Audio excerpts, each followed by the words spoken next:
Welcome to Whiteboard Wednesday.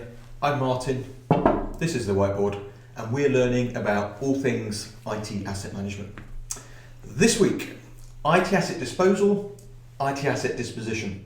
What do they mean and what's the difference between them?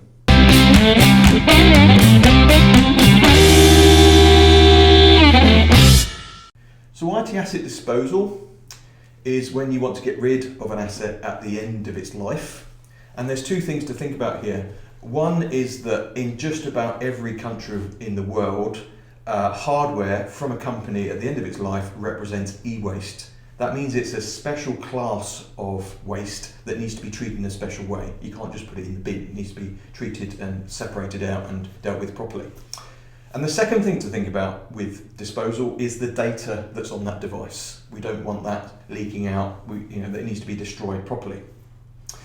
IT asset disposition is close to disposal, but it's slightly different. Disposition means to change ownership of or to give up ownership.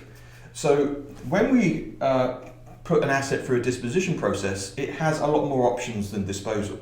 We could reuse that device, we could reconfigure it, we could sell it, or we could get it remanufactured, or we could sell the components of that device, and so on and so forth. Lots of different options. And the last resort of the disposition process is to dispose of it. Disposition is better for the environment because we are prolonging the useful life of that asset, but it's also better for your pocket because the value squeezed out of the last life of that asset before you get rid of it can often pay for the process here of disposing of the asset properly. So they offset each other. So disposal should be seen as the last resort of disposition.